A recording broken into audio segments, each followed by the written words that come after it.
En ce temps-là, Jésus disait à ses disciples, « Quel est votre avis? Si un homme possède 100 brebis et que l'une d'entre elles s'égare, ne va-t-il pas laisser les 99 autres dans la montagne pour partir à la recherche de la brebis égarée? Et s'il arrive à la retrouver, amen, je vous le dis, il se réjouit pour elle plus que pour les 99 qui ne se sont pas égarés. Ainsi votre Père qui est aux cieux ne veut pas qu'un seul de ses petits soit perdu. » Acclamons la parole de Dieu. Que dirait Jésus aujourd'hui? Comment raconterait-il cette parabole? Parce que ce n'est pas une brebis sur 99 qui est perdue, mais 90 sur 100. Peut-être même 95, 99. Combien reste-t-il de brebis dans le troupeau? 1, 5, où sont les autres? Pourquoi sont-elles perdues? Et que devons-nous faire pour que le peu qui reste ne soit pas perdu? Certains répondent à cela en disant « Ce que nous devons faire pour qu'ils ne partent pas, c'est de faire des remises. » Comme lorsque les grands magasins, aujourd'hui, les grands et les petits, quand vient le temps après Noël ou après l'été, les magasins font des remises sur les articles qui restent. Ils les baissent les prix afin de stimuler les ventes. Certaines personnes pensent que c'est cela la bonne chose à faire pour empêcher les brebis restantes de partir, ou même pour que reviennent celles qui sont parties. La baisse des prix. Promotion de fin de saison. Mets le produit à bas prix, baisse le prix du salut, fais ce que tu veux, vis comme tu veux, rien n'est péché. Il faut être compréhensif. La baisse des prix. Mais la réalité est que, avec la baisse des prix, dans le commerce, on attire le public, mais pas tant dans les choses de l'église. Non, on n'attire pas les gens avec la baisse des prix. La preuve en est que d'autres églises se sont depuis longtemps engagées sur la voie de la baisse des prix et elles sont pires que nous. Alors, que faut-il faire? Je pense que la première chose est de bien traiter les gens. Il faut bien les traiter. Ne pas leur dire ce qu'ils veulent entendre ou ce que certaines personnes veulent entendre.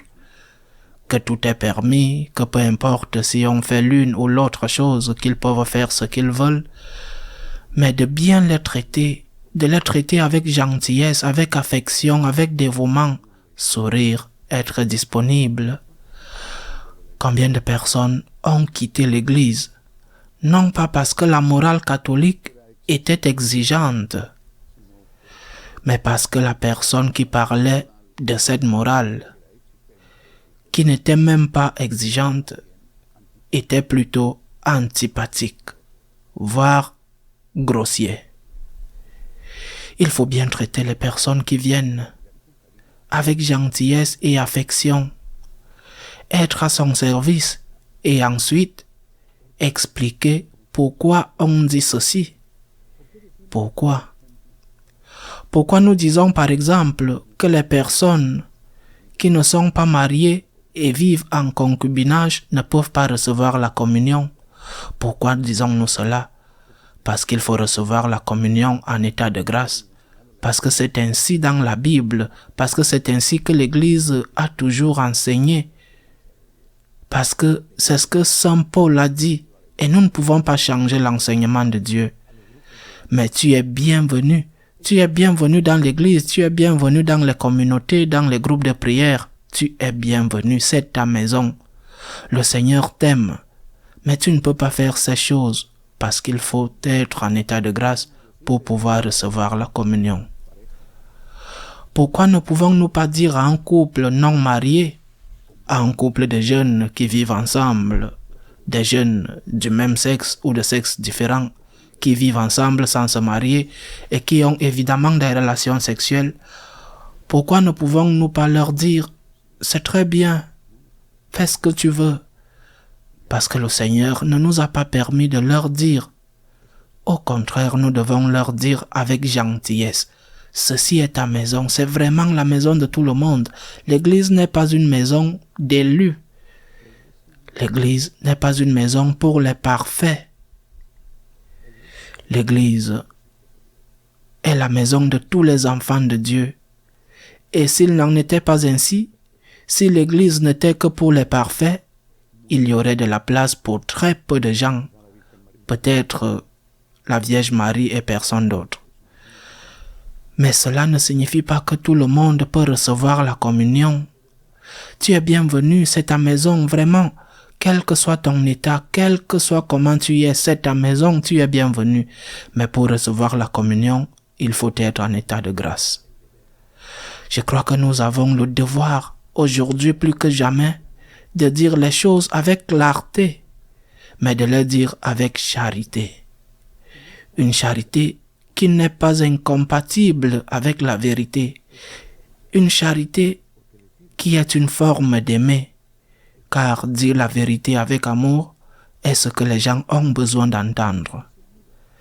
Et préoccupons-nous aussi de ceux qui sont partis, sans négliger ceux qui restent. Préoccupons-nous des 90, 95 autres brebis qui sont partis. Que puis-je faire pour qu'elles reviennent? Que dois-je faire pour qu'elles comprennent que l'Église est leur maison, que Dieu les attend? Une chose me vient à l'esprit, par exemple, il faut parler de Dieu et il faut parler du paradis, parce qu'en fin de compte, la vie de tout le monde passe, même celle de ceux qui sont partis, la vie passe. Et la question de savoir s'il y aura autre chose, si ce n'est pas pour tout le monde, mais pour la grande majorité des gens, cette question se pose plus d'une fois, surtout quand la vie passe. Parle du ciel, parle de Dieu, parle de la miséricorde de Dieu. Invite à revenir. Et peut-être de cette façon, quelques-unes reviennent ou quelques-unes se laissent trouver, mais pas par la voie de la baisse des prix. Cette voie a déjà été utilisée par d'autres et a échoué. On ne peut pas baisser de prix à la parole de Dieu. Dieu n'est pas un objet commercial que l'on vend à bas prix pour voir si quelqu'un veut l'acheter. Prions pour ceux qui sont partis et prenons bien soin de ce que nous avons encore. Ainsi soit-il.